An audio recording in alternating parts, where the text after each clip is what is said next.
My surgery. I waited alone at the hospital. My son never showed up, so I canceled. The $170 million medical trust that was supposed to secure his future, he didn't even know I could. I sat alone in the hospital's waiting room, clutching a crisp paper gown and a blue ice pack pressed against my hip, where the surgeon had cautioned me not to shift, and everything around me pulsed with life. I no longer felt part of families clustered in soft circles, arms enfolding children, wives offering coffee, laughter rising like light behind the frosted glass. Their warmth radiated through the pale chairs and into the fluorescent hum above, carrying a familiarity I no longer recognized. Then my phone buzzed twice, insisting that reality would not wait for healing. A single rose petal dislodged from a bouquet someone must have brought into the hallway fluttered down to rest on my gown. I reached for it then, fragile and unexpected. A reminder that beauty can survive even abandonment. I stared at the screen when I unlocked it. The message from Carl read, "Don't expect me to babysit an old bill. Sign the trust transfer and stop pretending anyone wants you around." The words burned down the corners of my heart. I pressed my palm to my mouth so I would not cry in front of strangers, and my thumb hovered over the message, but I could not bring myself to delete it. Around me, a child leaned into her father's shoulder. A man wiped tears from his wife's cheek, and I realized that love had become something I could observe, but not inhabit. I closed my eyes, seeking comfort in remembering how his small hand once fit into mine. The hospital clock ticked mercilessly as I blinked against the ache in my chest, realizing that after everything I had given, I was now being charged rent for my own emptiness. I folded the phone closed, its face dark and accusing, and tucked it into the hospital gown's pocket. My hands were cold and steady, yet my heart was a hollow drum. I breathed in the scent of antiseptic and cotton, the sterile promise of recovery, but all I felt was the weight of abandonment settling like a shadow across the seat next to mine. I sat up straighter, willing myself to hold on to the thin line of dignity that had not yet slipped entirely away. And I waited, though I did not know for what, or if anything would ever wait for me again. I remember the morning I walked into the jeweler's shop with my wedding band wrapped in a handkerchief. It was a modest ring, gold, worn thin from years of washing dishes and holding sick hands. But it still held the glint of a promise, once whispered beneath a magnolia tree. I placed it gently on the counter, asked for what I thought would cover Carl's wedding deposit, and the clerk nodded solemnly. I did not tell Carl where the money came from. I did not want thanks. I only wanted him to begin his life without debt.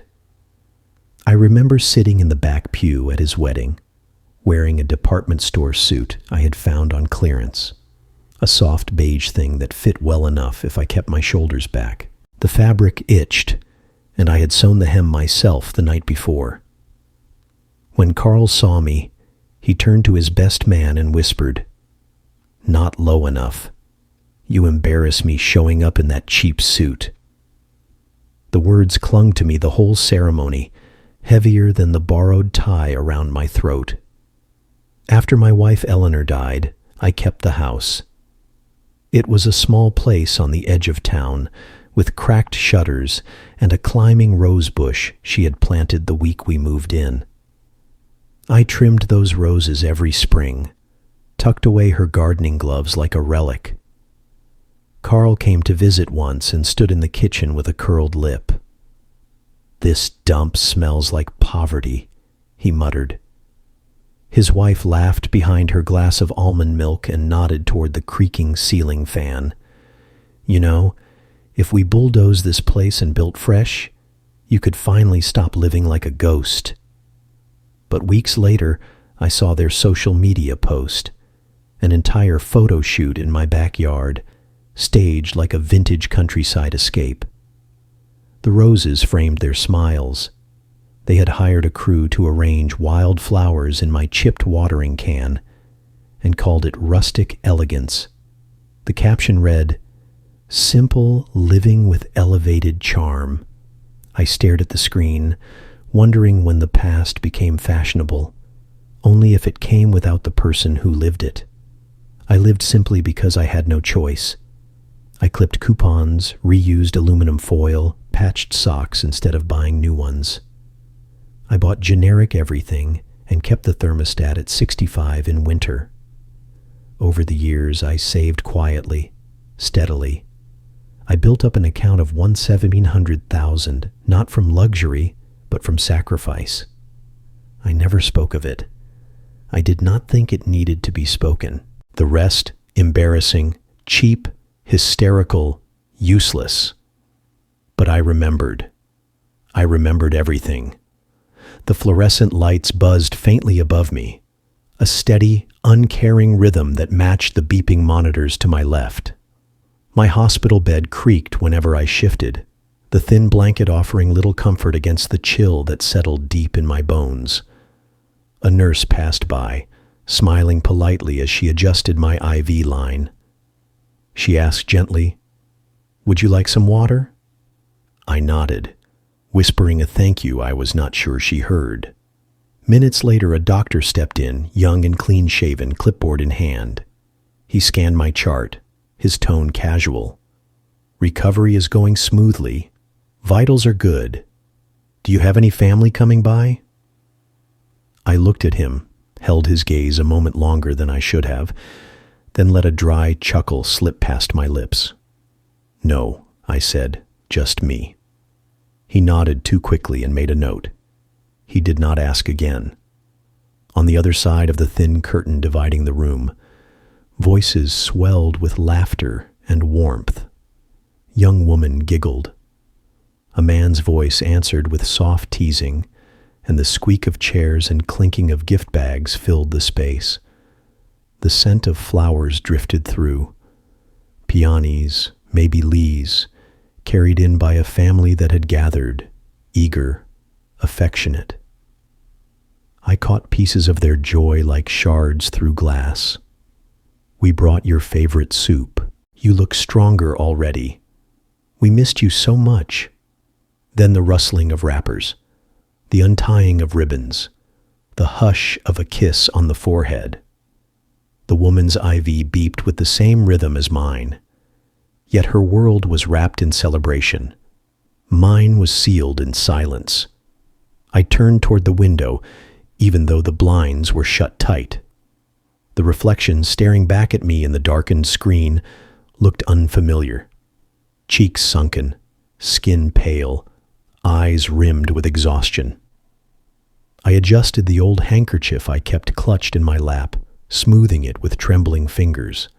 The stitching had worn down after years of use, fraying at the edges, but it still smelled faintly of lavender the way my linen closet used to. It was the only thing I brought with me. No cards, no visitors, no fruit baskets with satin bows, just that handkerchief and the echo of a voice I no longer heard calling my name with love. I had prepared for the surgery with quiet efficiency, setting aside enough for the copay, arranging a ride from a neighbor who could not stay, placing frozen casseroles in the freezer for when I got home. There had been no one to update, no one to hold my coat, no one to kiss my temple and whisper, "I will be here when you wake up." I did not expect otherwise. I had learned long ago that expectation was the birthplace of hurt. The hours crawled, nurses rotated shifts, machines blinked steadily, and meals came in on plastic trays. I ate in silence, tasting little. My body ached from the incision, but my heart ached worse from the absence. Even the cleaning staff smiled and asked, "No one coming today?" As they emptied my trash and wiped down the bedside table, I smiled in return, always smiling, always polite. It was easier to mask the hollowness than to explain it. Late one afternoon, I shuffled slowly with my walker down the hallway, past patient rooms filled with color and life, balloons tied to chairs, family photos taped to walls, children perched on windowsills holding stuffed animals. I passed a room where a man lay snoring while two teenagers argued playfully over which movie to put on. I paused at the end of the hall out of breath and sat on a bench beneath a potted fern. A volunteer approached me and asked if I needed help calling anyone. I shook my head. She asked again, "No children? Grandkids?" I lied. I said they were busy out of town. She smiled kindly but looked away too quickly. Back in my room, I clutched that handkerchief again. I tried to remember the last time someone held my hand, not out of duty but out of affection. Maybe when Carl was 8 and frightened of thunder, and I climbed into his bed to whisper stories about brave sailors and golden islands. Maybe when my wife, still strong then, had reached across the table just to squeeze my fingers mid-sentence. That was long ago, the kind of long that settles into your bones and becomes indistinguishable from pain. I watched the clock tick past visiting hours. I watched the sun set in slanted golden beams across the floor. I watched my reflection again and saw the outline of someone who had never asked for much and received even less.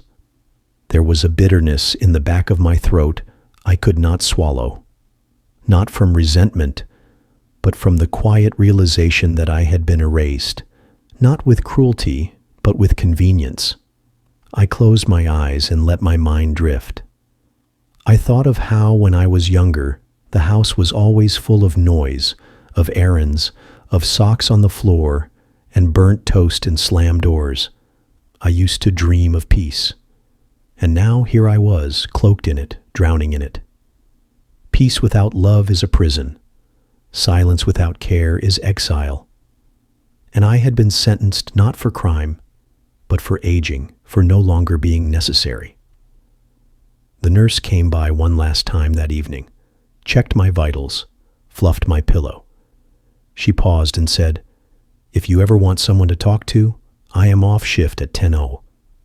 I nodded, thanked her, and watched her go. I did not want to talk. What could I say? That a lifetime of giving had led to a room full of nothing? That even after surviving surgery, I felt more hollow than healed? I turned off the bedside lamp and lay in the dark. The hallway light streamed in under the door like broken promises. From the next room I could still hear laughter, the soft rustle of bedtime hugs, the good nights exchanged freely, and then silence, but not the kind that comforted, the kind that echoed like an empty church. I curled around the handkerchief like a child, clutching the last thing she has. It smelled like old comfort and forgotten days. I did not cry. There were no tears left, just a stillness so deep it felt like sinking. They arrived together, a flicker of sunlight through the blinds, revealing their silhouettes in the doorway. Carl, his posture rigid as a statue, and his wife, those sharp eyes scanning the room. Behind them came a notary, her clipboard stiff, her expression polite in the way almost always meant pity. I had propped myself up on the pillows, the incision aching, my throat raw from holding back the tremor that was always one trembling breath away. The notary introduced herself. "I am here to witness your signature on a trust transfer document." Her voice was calm, rehearsed, but I heard the predator's ease in it. The silence that followed was an invitation. Carl stepped forward, phone positioned on the bedside table, camera glaring at me like unfair lights on a stage I never auditioned for. He cleared his throat and his voice echoed, "Watch this. My hag of a dad still thinks he has a choice." The word hag broke over me like glass shards against my ribs. I felt nothing. My heart went numb, but my face stayed still. His wife leaned across the dresser and pressed a cold legal pad toward me. "Pen poised," she whispered without kindness. "If he does not sign tonight, we will just put him in a nursing home. They will medicate him until he forgets the PIN." The word PIN sounded clinical, unfeeling, as though she spoke of a code to lock me out before I could even become a shadow of strength. I stared at the pen as though it were a snake curled on paper, poison ready to slide through the ink. Carl's camera light flickered, capturing my face, my silence, my helplessness. He said quietly, "You are alive only because the bank still needs your signature. After that, crawl into your coffin." As the words fell useless out of his mouth, I realized I was being coerced into signing away my home, my freedom, my dignity. The notary opened the trust document and read the terms. The house, savings, and every asset funneled into their names. My name was a line at the bottom. They had me hostage with my own life's work. I felt the strength drain away, exhaustion pooling in the bones of my fingers. I let my eyelids fall halfway, the corner of my lips soft in a false surrender, a frailty I could pretend more convincingly than fear. If I looked helpless enough, perhaps they would relax and make a mistake. Carl frowned as though detecting the subtle shift. The camera clicked record on his phone. He squared his shoulders as he pressed the pen into my hand. The notary watched me with faint, awkward pity. His wife tapped her foot with a brittle grace. I held the pen with the tenderness I used to hold a newborn child, trembling with hope. I knew in that suspended moment that I could sign, and everything would be gone. But if they allowed me to sign willingly, they would lose the spectacle. They wanted my fear. They wanted control. I closed my eyes and breathed. Then I wrote one small word: no. On the signature line, I wrote, "No silence." The camera's light blinked and died as Carl's fingers left the bedside table. His face, so swollen with anger, paled. The notary frowned, the document trembling in her lap. His wife's eyes widened, hate flickering like a broken flame. The room shuddered with their shock. The old man dared to say no. I did not speak. I simply set the pen down, letter side up. I stared at them as though I held a mirror, as though my refusal was water revealing their own ugliness.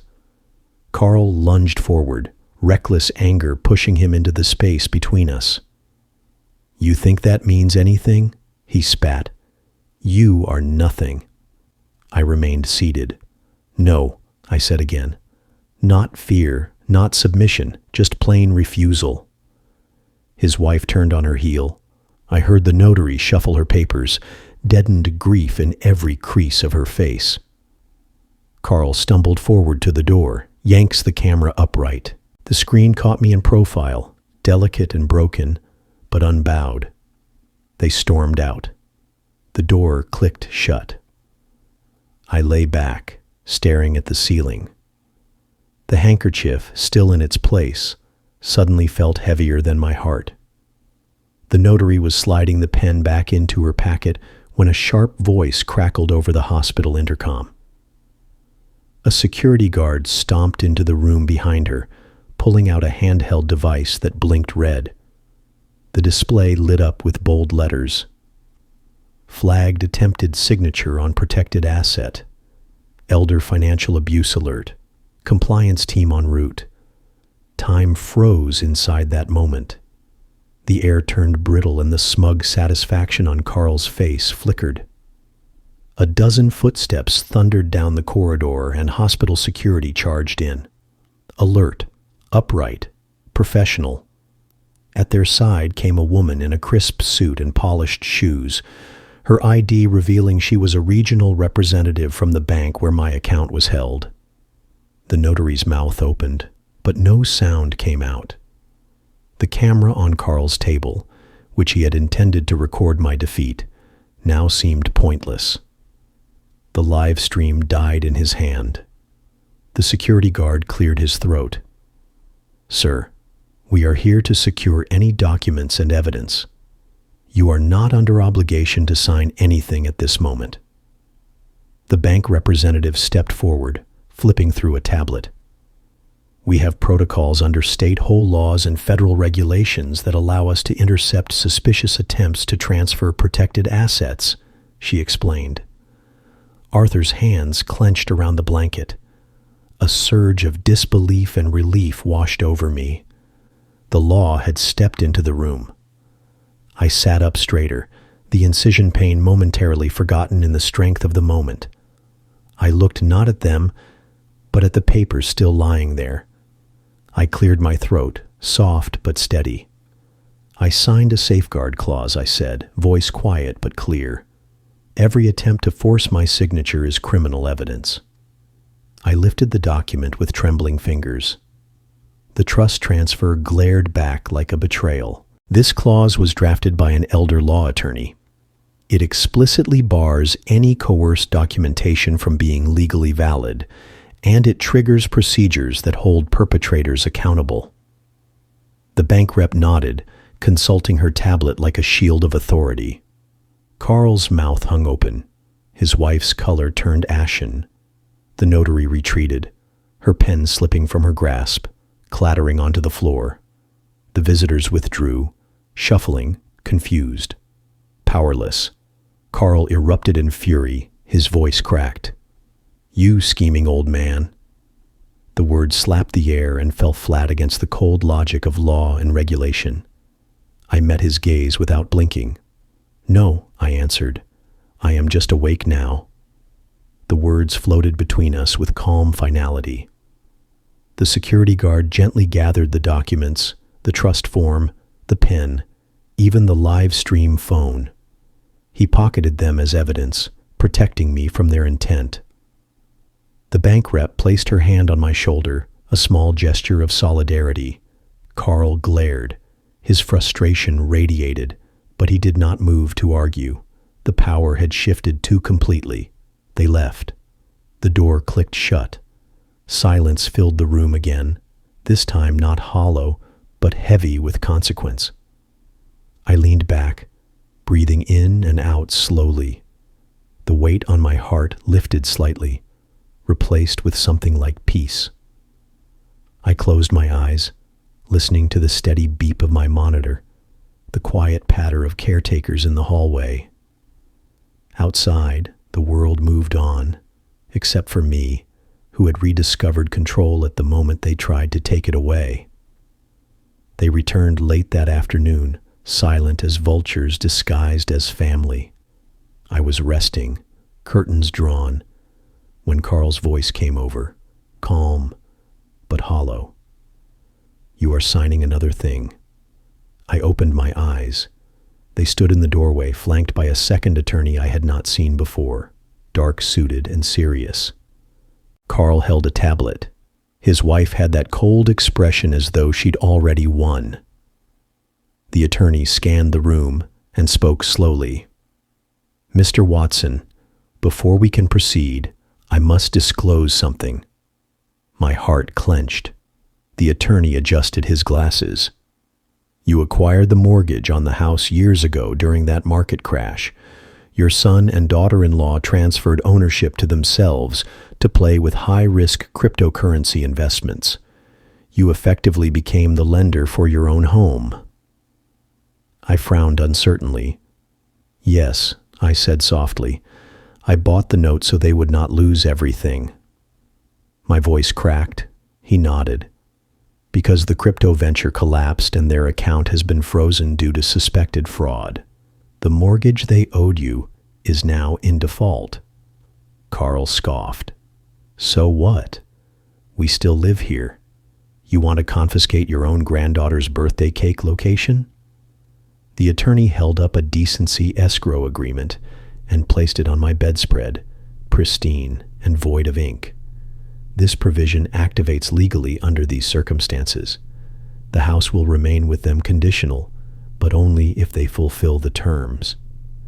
I leaned forward, weak but attentive. The attorney continued.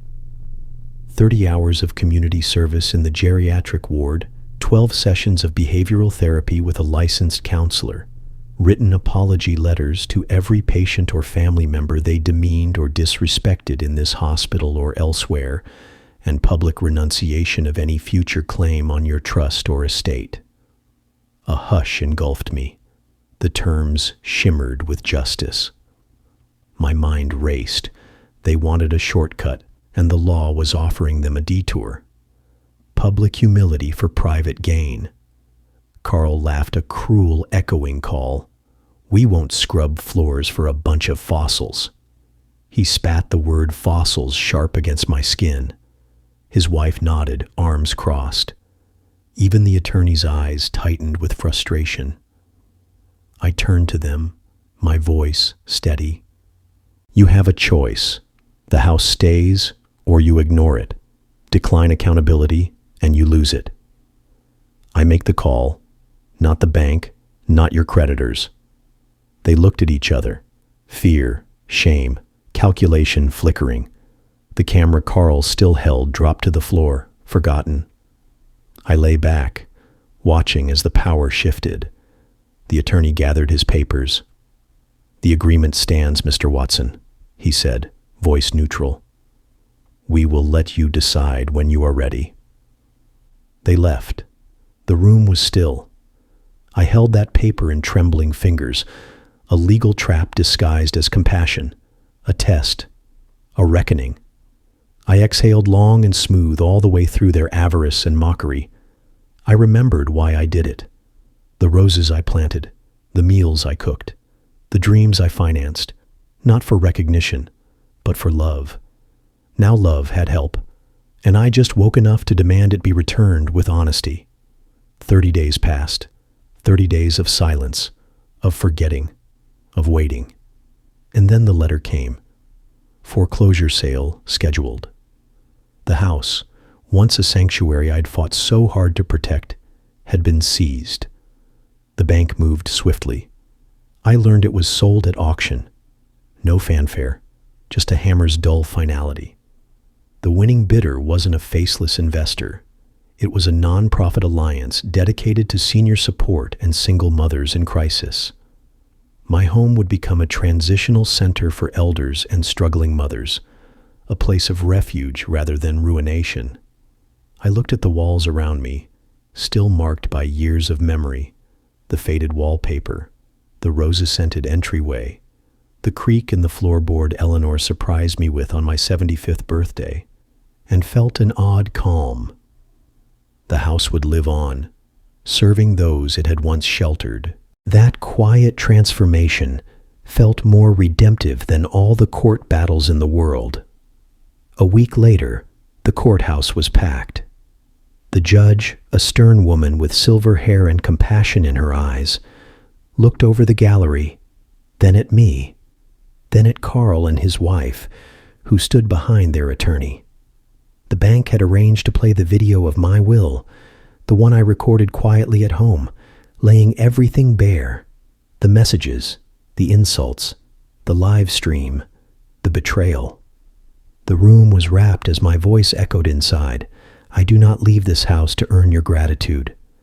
I leave it because it belongs where hearts can flourish. If you cannot respect that, then let it serve others who deserve dignity. The screen faded. A hush, thick and alive, settled. Then came the most unexpected voice of all. My granddaughter, little Ellie, tugged on the judge's robe. She looked at the gallery, then to me, then to her father. With the simple clarity of a child, she said, "Grandpa waited for you in the hospital. You never came." That sentence shattered the courtroom. Eyes darted. My son's head dropped, shame blooming in his cheeks. His wife gasped. Everyone stared at him, not with ridicule, but with sorrow. The judge dabbed her eyes and nodded. This court acknowledges much was lost. The house will now operate as the Redwood Transitional Center, serving seniors and single mothers. Mr. Watson's gift, the house, the garden, the story will live on with purpose. More than half the room stood and applauded. I sat quietly, tears pressed behind my lids, held in line by the weight of this moment on my granddaughter's behalf, on behalf of truth and compassion. Carl remained silent. I wondered if he was thinking of the bed he forced me to lie in alone, the apologies never made, the legacy he tried to erase. Then the judge paused again and said something I had not expected. And as for this court, let it be known, a home built from love cannot be destroyed by greed. The gavel sounded. Out in the hallway, the nonprofit's director handed me a bouquet of daisies, a simple, cheerful gift. "Your home will help real people find a home," she said softly. "Thank you." I looked at my granddaughter, her small hand clutching mine, and felt peace. The house would breathe again. I walked out under the sunlight, feeling the weight of years still in my bones. But in my heart, a new foundation settled. Hope built not on what was taken, but on what I gave away in grace. In a courtroom quiet as a winter dusk, the judge read the sentences. My son Carl received a suspended sentence and was ordered to perform 200 hours of community service. His first task, working in geriatric care, serving meals, learning dignity in each tray he passed. The charge, attempted financial elder abuse. His wife, my daughter-in-law, was found liable in civil court, stripped of guardianship, prohibited from caring for my granddaughter. The small crowd in court watched as the weight of their actions began to fracture. I stood then beside the judge's bench, braced by my attorney and my granddaughter's hand, holding tight. My voice felt steady when the judge asked if I wished to speak. I said, "What was taken from me was not erased. What was withheld is still mine to give." And with that, the judge awarded me legal guardianship of my granddaughter, granting the child a safe harbor with a heart that had endured. Time later, the $1,700,000 cents I had quietly saved, loans, retirement accounts, pennies folded meticulously, was redirected, established as the Arthur Watson Medical Scholarship Fund. It would support young students entering medical school who pledged to serve underserved communities with priority given to seniors and single mothers, the very people who had once stood in solidarity with me. The estate, the house I once lost and feared missing forever, had found new life. The nonprofit had transformed our old Roses and Chintz home into the Redwood Transitional Center, a place where elders found compassion and single mothers found guidance. On ribbon-cutting day, the front yard was filled with neighbors, volunteers, and press photographers capturing the moment. I stood in the doorway, the morning sun playing on the rose trellis overhead. With scissors in hand, I cut the ribbon and opened the doors, not with a speech, but with silence full of remembrance. Later, as guests entered and the roses stirred in the breeze, I walked into what was once my backyard garden. My granddaughter skipping ahead, her giggle was the kind of light that fills corners. I sank onto the stone bench beneath the climbing roses. Their petals blushed pink and trembling on the vine. Leaning down, I whispered to them sparse words that felt complete in that moment. In the hours you left me alone, others stayed. The roses nodded.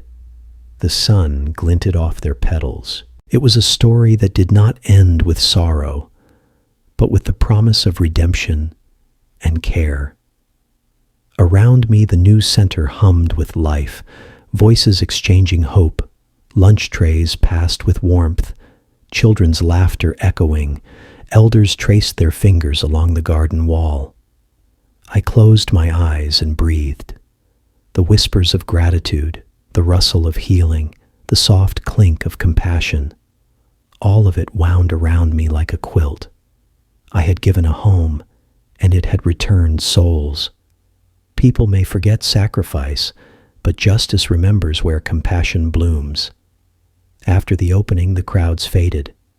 But for me, each step forward was another layer of healing, not just loss. I spent mornings at Redwood Transitional Center, greeting elders and young mothers, the scent of roses framing every corridor. My medical scholarship blossomed too. Letters arrived from students across the state, future doctors pledging service to rural clinics and senior communities, sending me hand-drawn thank you notes and photos of themselves in scrubs with eager smiles. I framed one, a young woman with kind eyes holding a stethoscope on the wall above my old writing desk in my new small home in Flagstaff. The world had turned, and I moved with it, not as a relic, but as a current. On a bright morning in early spring, I stepped into an auditorium full of nursing students to speak. I began simply. I started with nothing more than my voice. And tonight, I give you back my hope. Their applause was gentle, and their tears mirrored mine. I realized then that my story had grown beyond personal victory. It was part of something broader, the gentle power of justice, love, and redemption. I spoke of silence and forgiveness, of boundaries and dignity, and of how sometimes the strongest healing happens not by reclaiming what was taken, but by offering it to others. That afternoon, a local magazine came to interview me under the roses. Their headline read, "Arthur, the grandfather who rose again, a story of justice, roses, and renewal." They asked about guilt, forgiveness, legacy. I told them, I am not defined by the cruelty placed upon me, but by every time my heart chose to keep serving. I planted roses, hoping someone might smell them someday, and the photo captured me with the sunlight in my hair and petals falling like a promise. Summer arrived, and one afternoon I hosted a community gathering in the garden that once was my private sanctuary. Volunteers, friends from the center, scholarship students, neighbors, and even some of the staff who had once cared for me in the hospital came. Together we planted a circle of rose bushes around the old stone bench, each bush representing a person whose life had changed. As we dug, someone laughed about how roses always come back stronger after being pruned. I leaned on my walking stick, feeling the soil between my gloved fingers, and thought, yes, I did too. My granddaughter grew up quickly. She came for visits, helping me tend the garden, giggling when petals fell on her hair. Once she tugged my sleeve and asked, "Grandpa, do you still love Daddy?" I paused, the sun on my shoulders. I said softly, "I always will, but love builds you, and sometimes a child must learn love strength on their own." She thought that over and nodded. It wasn't a closing, but a circle. On my 82nd birthday, I sat beneath the roses with a slice of cake and watched as scholarship recipients, staff, elders, and mothers gathered around me. Candles flickered in tall glasses, laughter branching out like petals. Someone raised a toast to Arthur, who stood when he could have fallen, who saved a house with silence, but gifted the world with compassion. I closed my eyes, breathing in the evening air heavy with rose scent and human warmth, feeling applause as a slow current washing peace into me. Months passed, seasons turned, and each time I walked through those corridors or read a thank you letter from a scholarship student or saw my granddaughter blossom into kindness, I heard that old whisper behind my breath. Others stayed, and the roses nodded. Their petals glowed with what had been restored. In the end, there was no grand declaration, just the quiet certainty that I had reclaimed every inch of my life through service, honor, and growing beauty. The world knew my story, not as a cautionary tale, but as proof that even after betrayal and exile, a heart can still find its home, and love can be sown into every broken sound.